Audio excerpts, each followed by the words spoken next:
5, 4, 3, 2, 1. Puck short.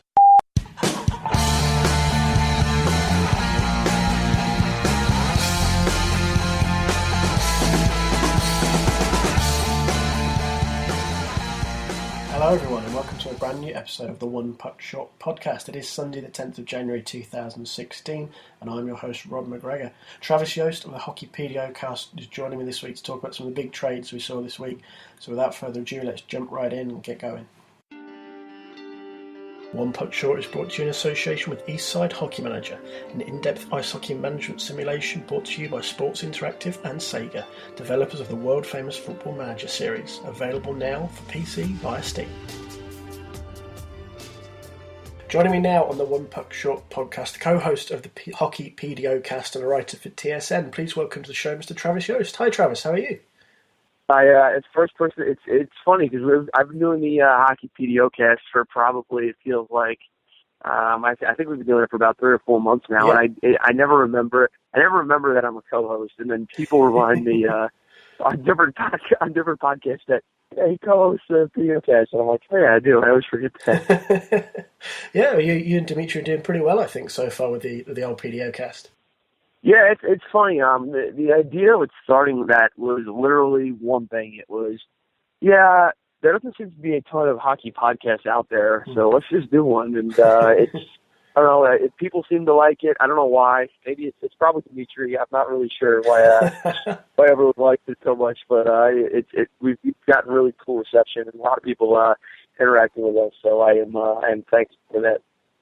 Yeah, well, we've seen several moves made this week, and as is typical of these things, most of them came right after I recorded the last episode of the podcast. So the biggest one of the lot, clearly, I think, Ryan Johansen for Seth Jones. And most people feel like this is a win-win for both teams in one sense or another.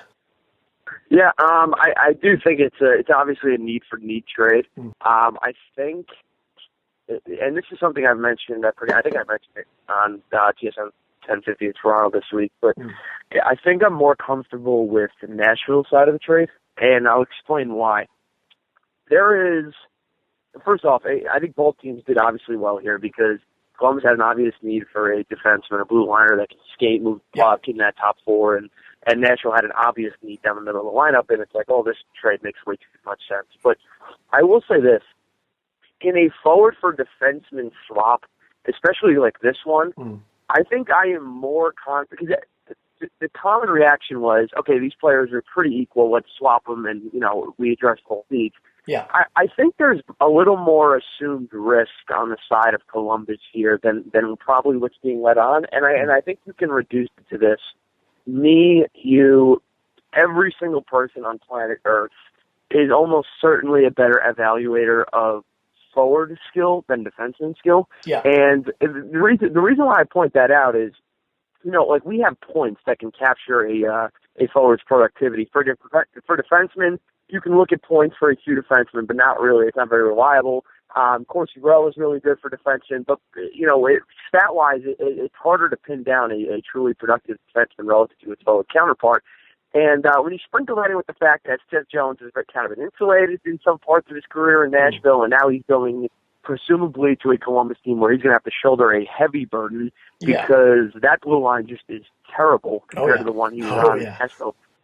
I think there's also something to say about Ryan Johansen is going to be squeezed into a lineup and be probably more productive than from the jump than Seth Jones. Yeah. So I'm fascinated as anyone to see this play out because I think Nashville probably wins the deal. I don't want to say slam dunk, but I just feel like Columbus is assuming a bit more risk than they probably realize right now. Yeah, I mean, Ryan Johansen is instantly slotted in beside James Neal, which is a step up, I think, on anything he had in Columbus. Yeah, so, no kidding. That's a clear win for the Predators. Everybody knew they needed a number one center, and, every podcast going, Dimitri and myself, and everybody's talked about, where might they go, and Duchesne came out, Nugent Hopkins, all these different names, and in the end it was Johansen scored in his first game for them. They obviously lost that game to the Avs, but as you say, with regards to how defensemen pan out. You only need to look at guys like Eric Johnson and Tyler Myers, who had great starts, but then maybe took a step back before maybe leveling off to where they really are as players. And everybody thought Tyler Myers was going to be this huge star, and Buffalo paid him all this money, and then it didn't quite pan out. So, that's all very fair when it comes to how Jones might pan out. But for me, one thing as well, this feels like more of a move for the future for Columbus, because Jones is still young. He's going to assume a bigger role. Arguably, he might be their best player off the cuff, given how bad Columbus have been. But this felt like a move forward for them rather than in the now, where Nashville obviously benefit instantaneously from Johansen, because Columbus are going with Brandon Dubinsky as their number one centre. I don't think that's good, and I like Dubinsky as like a second, third line guy. This feels like a team that's mailing it in for the year and hoping they get a shot at Austin Matthews to me. Yeah, so there's a couple interesting contractual things here, because I do think Seth Jones is a more longer-term play, obviously, for Columbus, but he is expiring, and he's probably going to get paid a little bit. Now, incrementally, he might not be paid as much as Nashville's going to pay Ryan Johansen on his deal right now. But, it depends on how you want to start the parameters of a long-term play, because he's longer-term than Johansson, but he's still pretty much, we're in the here and now with Seth Jones too, or we're at least very close to getting there. So I think the interesting thing with Columbus here is what they do next, right? Because they trade for Seth Jones, and it's like, okay, I think everyone agrees that even though there might be a little bit of gray area with him, for the most part, we think he's going to be a pretty damn good defenseman. Yeah. But here's the question. Now look at Columbus's blue line with Seth Jones and tell me if it's still good enough. And it's not even close, right? Because you still have Jack Johnson, who Jarmo loves for, I haven't figured it out yet, but he loves Jack Johnson. And, if you walk down the blue line from like T1 to T7, it's not great. And it's probably a big reason why Columbus is struggling, or has really struggled this year. And I don't know. I actually am very suspicious that Seth Jones is enough. So I'm still watching Columbus. I wonder, even though they are very likely a seller at the deadline, because I do not think they're going to be a playoff team this year, obviously, I do wonder if they may buy a defenseman if he's on a multi-year deal and one becomes available at the deadline, just because they have such an obvious pressing need there. Yeah, I wrote a piece about this on the blog, and it feels like Kekäläinen's main job now is to clear the decks as best he can. And that's not going to be easy in some senses. Some of those deals are just, Fedor Toyotin's under contract for 3 more years, and he's been a decent NHL defenseman, but he's earning $4.5 million per year. Ryan Murray has been, hurt by injuries, both figuratively and literally, and that's maybe knocked him back a step. Ryan Murray's been quite the roller coaster. That's another guy who, at his best, he's looked great, and at his worst, he's looked pretty bad. There's another chapter in the story of young defensemen are so hard to read sometimes. You can put Ryan Murray as like chapter 300, because from game to game at certain stretches of his career, it feels like he can just look great and he can just look god-awful. Yeah. And I will say this about him, and really, I guess you could say this for almost every individual Columbus player. One of the things that me and Dimitri talked about in like one of our first podcasts was Dimitri was fairly high on Columbus, and I was really cool on Columbus. I think I had Columbus finishing second to last in the division. And really my only justification for that was I don't think the team is nearly as talented as what's being put on. And if you remember, they were okay last year. Once they got back, they started getting players back from injury, and they started winning a few more games. But their numbers didn't pop off the page. They were just very average at their peak. The theory was, okay, when this team gets healthy, they're just immediately going to jump on 10 or 12 points in the standings, because you've got 4, 5, 6 core players back, and they're going to play 75 games a year, and you're going to add wins that way, right? But I just am very suspicious that the top end talent on the roster is as good as any. Not I shouldn't say anyone, but as some people have let on, and I guess that ties back into my. So you brought up Kekäläinen, which is an interesting thing, because I want to hear your thoughts.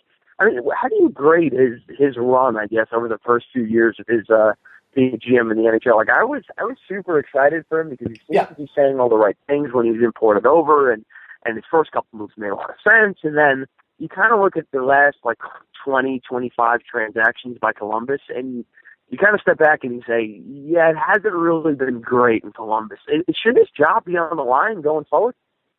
You know what? I remember you and Dimitri talking about this, and it made me think too, because the Clarkson trade is always one that people kind of look at and they wonder, but people maybe sometimes forget, for whatever bizarre reason, they hadn't insured Nathan Horton's contract.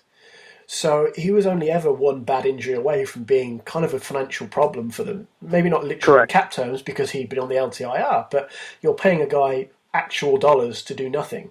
And so, you know, the Clarkson deal, I could kind of see a defensive point because at least you've got a warm body playing rather than the guy doing nothing and taking home millions and millions of dollars. But you look at things like Nick Foligno, who never scored more than 20 goals. I mean, his career high was 18 prior to last year. And they've signed him for quite a substantial deal, I think it's fair to say, $5.5 million per year through till, when's that through till? 2021. I think it's 6 years, yeah. Yeah, and, you know, Nick Foligno, again, he seems like a decent guy, and he's always looked like a decent NHL player, but that's a lot of money for a guy who's maybe had arguably one really good year and then several competent years. And, you know, one of the terms I used to love that Steve Dangle used was a competent bum. You know, he wasn't a star, but he wasn't like a terrible guy. You could slot him in, second, third line, he'd do okay for you. And that feels like what Nick Foligno is.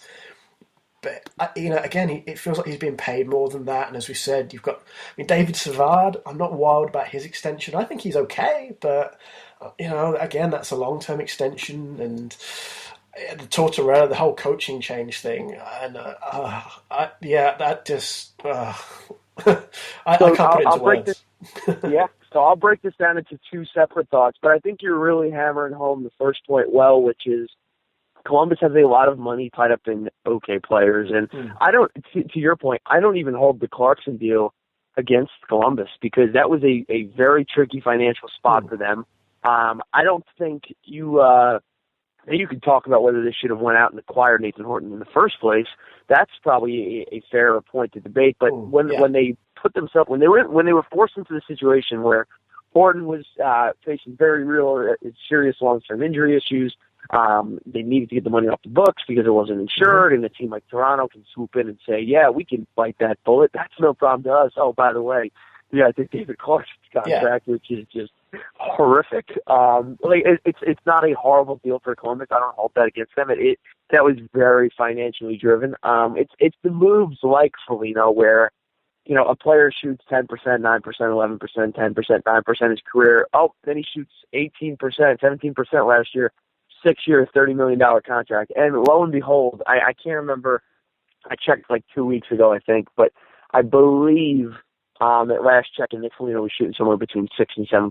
Yeah, 6.5. So there you go. There we go. So and people say, well, he'll never shoot that low. It's crazy. And it's like, you know, he's like one order of magnitude away from his career norm versus last year when he was like 4 orders of magnitude away from his career norm. So it's deals like that are tough. And then, of course, the biggest indictment by far, is when you have so much evidence, so much data on a coach that suggests that, he's not really a positive impact on your team. At best, he's a break-even in it, and likely he is a negative impact on a roster. You wonder what goes through the mind of a front office. Now, I don't know if it's Jarmo. I don't know if it's Jarmo and the rest of the front office in Columbus that made this decision. But I don't. So people focus in a lot on Todd Richards, and I don't really know. I don't have a strong opinion, to be perfectly honest, about Todd Richards and whether or not he was a good coach. And I was very on the fence with him. And like if they thought terming him was the right move at 7-1, despite like this horrific PDO, which would have never lasted. Fine, whatever. The thing is, firing a coach is not a talent. It's not a talent. The talent is can you identify when your coach is dragging your team down, and can you find a replacement who's going to add incremental wins to your roster if you hire him?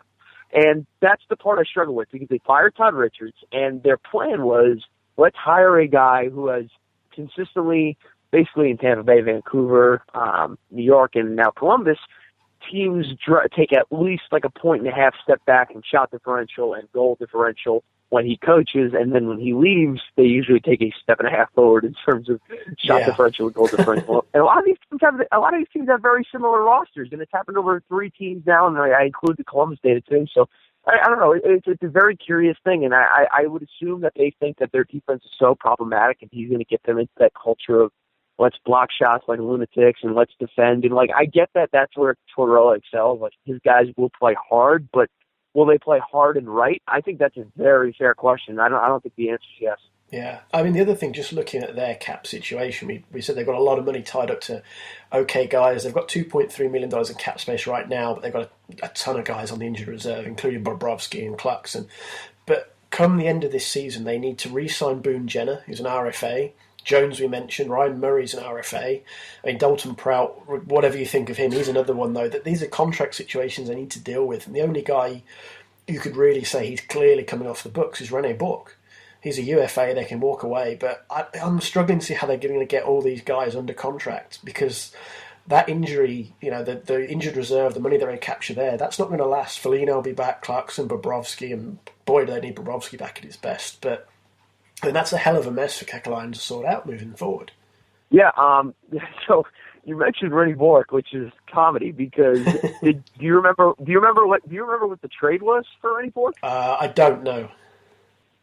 Montreal more or less convinced them in a totally fleece job deal to take René Bourque in along with it, and I forget the exact parameters, but it was another trade that, again, it didn't register on the Richter scale because those types of players moved in that deal don't necessarily move the needle. But it was a very classic case of, yes, Columbus is never going to win this trade, and even though you may think it's minor and is only worth $3 or $4 or $5 million. Oh, here we go. It was James Wisniewski.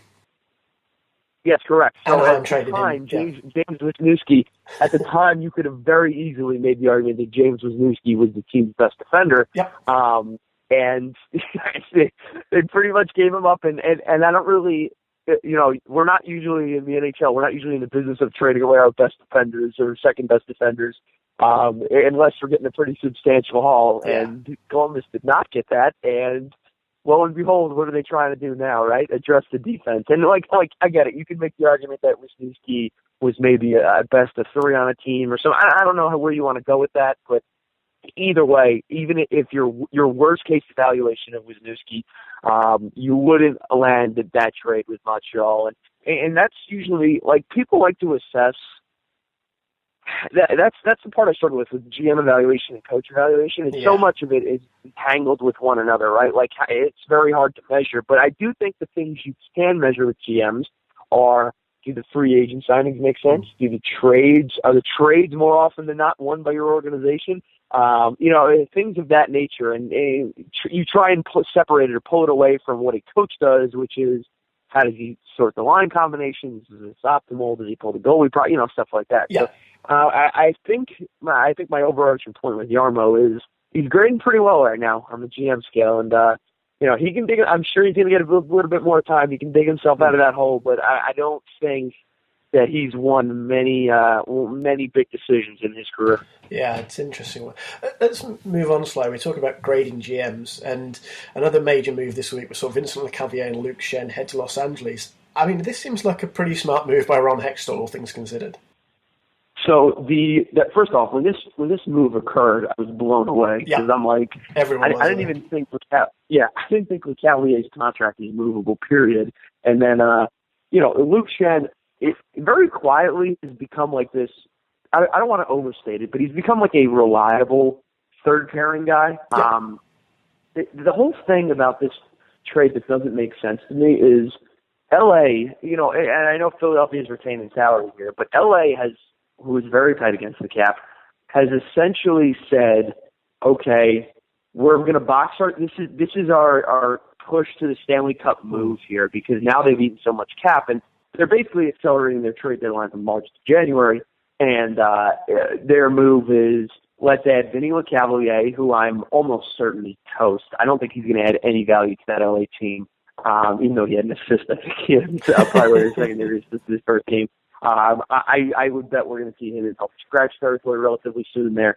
And like Luke Schenn, I get why he makes a little bit of sense for LA, but the Kings, they didn't give up anything in the deal, but they're assuming more salary. And the thing they did give up was cap space to go out and acquire a different talent that becomes available in March. And as you well know, talent, especially the way the NHL operates, sometimes players become available for the sake of becoming available at the trade deadline. And LA has now put themselves in a situation where when those players do manifest or become available, they're very likely not going to be able to pursue any of these guys unless it's a very cheap depth player. And I just wonder if that cap space for a obvious Stanley Cup contender is best spent on Vinny Lecavalier and Luke Schenn. Yeah, I mean, Schenn, as we said, I kind of agree with you. He's a decent third pair guy for most teams now. And at $1.8 million on its own, you could say, okay, that's not horrendous. But, I mean, they've got $606,000 of cap space.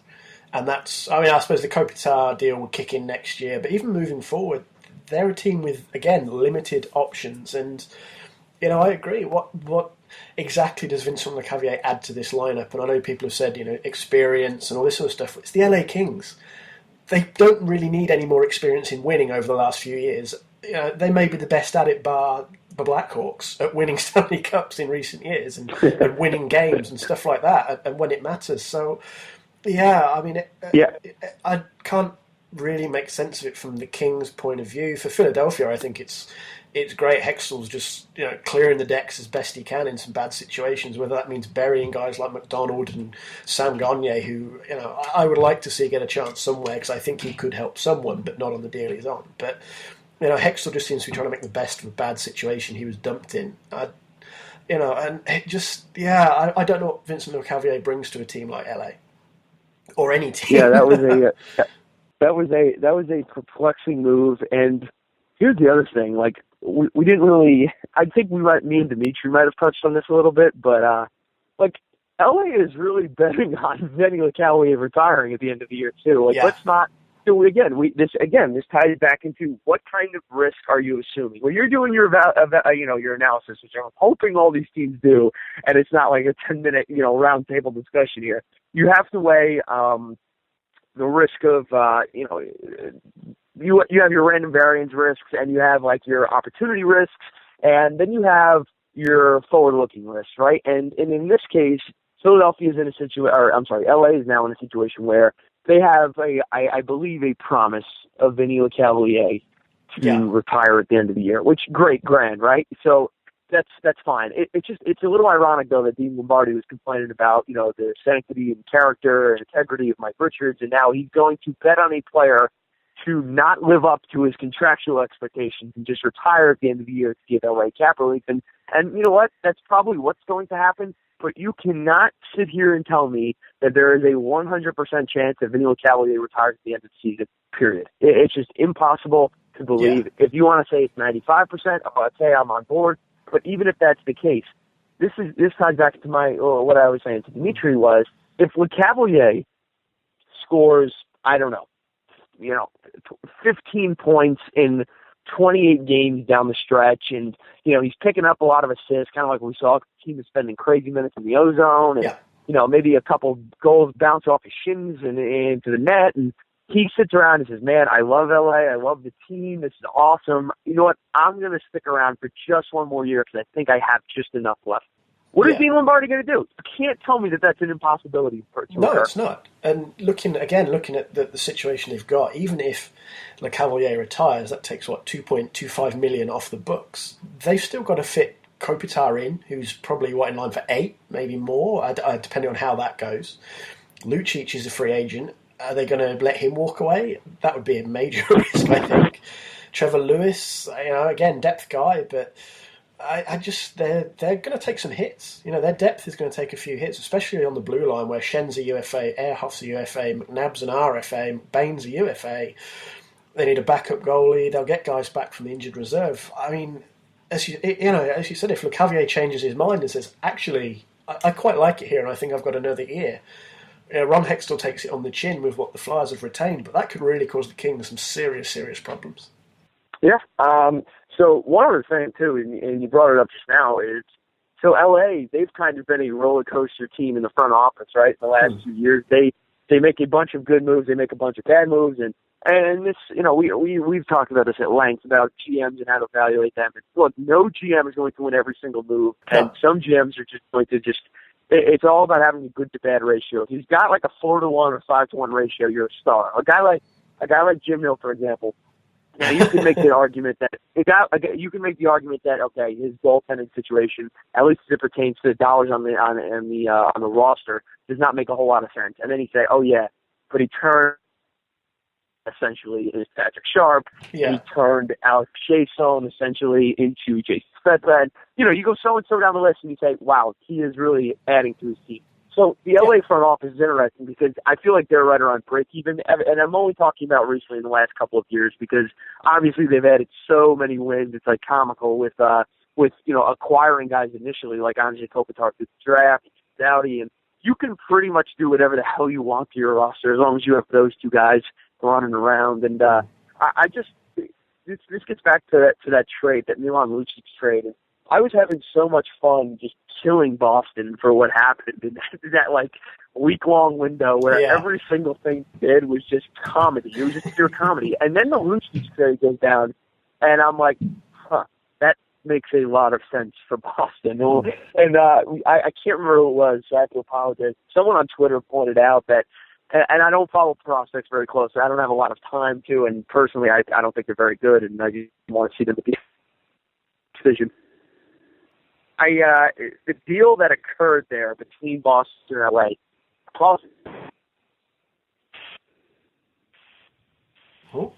is at least at the tail end of his prime, if not coming out of his prime entirely. Yeah. And look, he's impending contract disaster, right? Because you know Milan Lucic is going to get 6 and 5. Yeah, something crazy. Because he's a guy who scored 25 goals. Yes, at his prime, Milan Lucic was a prototypical power forward. The problem is, I don't even know if he's that anymore. He's still going to be productive, but I guarantee he will not outproduce a $30, $40, $50 million contract. And I have to assume, I don't know if LA, I would assume LA tentatively plans to sign him because they traded a bunch to get him. But if they let him go to market, I think that would probably be the best option at this point in terms of clearing more cap space and using that money elsewhere, because I think that Lucic still poisonous. Yeah, I mean, LA seems to be just ditching prospects. Jordan Wheel, who went to the Flyers, was one of their better prospects, and they haven't got a particularly deep pool to lean back on if they need to start shifting things around either. Yeah, and you kind of touched on this earlier, so I need to point this out. From the Philadelphia perspective, this makes an awful lot of sense, right? Like, you're clearing up so much in dead money because, Luke Shen is what he is. Like, you had to give up a little bit of value, and he can play in the NHL. Lecavalier was obviously doing nothing for that team, and they're gonna absorb 50%. I think they're holding 50% of the contract going forward. But from Philadelphia's perspective, like, this is kind of what they need to do, right? And we've seen this now for a year. Their contract situation, like 2-3 years ago, was as bad of a contract situation as I can ever remember in the NHL. I mean, if you go down the list, it was like Lecavalier, Andrew McDonald. They had these ridiculous defensive deals. They had Chris Pronger. They're still paying him. They had Nicholas Grossman. They're paying him. I feel like I'm omitting one big one here that. Oh my God! There's one big one that I'm missing that it's just not dawning on me right now. But regardless, there were like 6 or 7 or 8 just truly, truly awful contracts. And then the amazing thing is they were in such salary cap hell that they're selling a bunch of players at pennies on the dollar, and now they're realizing that some of these players they signed just aren't very good. Can you imagine? I pointed this out. Can you imagine if they had Shea Weber's contract on the books right now, along with everything else on that roster? First off, they'd be like $30 million over the cap, so I don't even know if that's possible. But the situation that the new Philadelphia front office had to walk into was as difficult a cap situation as I can really ever remember. Now, they weren't, totally dead. They've got some unique, interesting talent on that roster, so they can still be competitive while they shed some of this dead weight. But, man, I got to give the Flyers credit here because I think they're going things about it the right way. They assume these contracts by virtue of, Holmgren assembling a lot of them, but I think they're doing a decent job of purging them. I'm curious to see with this Flyers team where they go on the blue line, because obviously that seems to be a common refrain of this podcast, but obviously the blue line is maybe a half step behind the forwards. I would assume that they want at least one more puck mover. They tried They've tried bargain shopping, which I think was the right way to go considering the cap situation. They tried the Delgado route, and he's been okay for them. They tried the Russian import route, and that's been okay for them. They need an upgrade, though, still. I would assume that when they do get some space, they're going to try and land a defenseman, but, top four defensemen don't grow on street. No, certainly don't. Just before, I know you've got to bounce soon, Travis, but just before you go, what do you make of the Florida Panthers this year? I have to say, this is probably the worst team to ask me about because I don't have a very strong opinion about the Panthers. Like, I know they're a very polarizing team, and anytime a team goes on a win streak and doesn't have LA King underlying numbers, everyone goes, they're fake, they're not good enough, they're going to drop out. And I totally get why we're like that because we've seen so many of those teams in the past. But two thoughts on the Florida Panthers. One, I think they're tremendously average, maybe a half shade above average when you factor in goaltending. Two, the division is crap, so I don't really understand what people expect when they say, Florida's going to regress like madmen. Yeah, in favor of who, right? The one truly, truly talented team that I think we can all agree on in that division is Tampa Bay, and they have not really played great hockey at all this year. They've been very average. Montreal has just been steadily nosediving for it feels like 2 months. And let's be perfectly honest here. Boston is an average team. Ottawa, they're loaded with top-end talent, but the depth is as bad as any team in the league. You've got Buffalo, non-factor for at least for this year, and Toronto, they play fun. Like, I like watching the Maple Leafs, but I don't think they have enough to actually get into the playoff picture. No. So I ask you, I continue to ask this question. I don't really seem to get an answer, but the Florida Panthers, when people say they're going to fall out of it, to who? I don't understand this. I do think that they're playing at a point pace right now that is above expectations for what their roster has assembled, and I think they're pretty much around break even in shot differential and scoring chances. And I think Luongo puts them maybe a half tick above average to the above average goaltender or starting goaltender still in the NHL. But I ask if they're going to regress, which I agree they will. To what degree, right? Like they're not going to fall back against these teams who range from average to good in the division. There are no elite teams to pound them back in that division. So if they don't win if you say Florida's not going to win the division, I'm on board. I don't think they're going to win the division. Are they going to make the playoffs? I think they're very much in the playoff picture. I think they are probably a more likely to make the playoffs than not at this point mathematically, and that's by raw average and by weighted average. Yeah. And I just like what they're doing for the most part in terms of giving a lot of minutes to a lot of young players. And then, of course, Jarmo, who's 100 years old and having the season of his life. So I'm on board with the Fancy Cats. I don't think they're a great team, but I think they're good enough to put the playoffs first. Yeah, I mean, they're 5 points clear at the top of the division now. They've got 7 points on Boston, who are in the wild card spot, and then they've got another point. They're 9 points off Ottawa. So basically, they're 9 points away from falling out of the playoffs. And it would have to take some kind of spectacular collapse to fall completely out of the top 8, call it, from the position they're in now. I mean, winning 11 in a row is unsustainable no matter who you are. But yeah.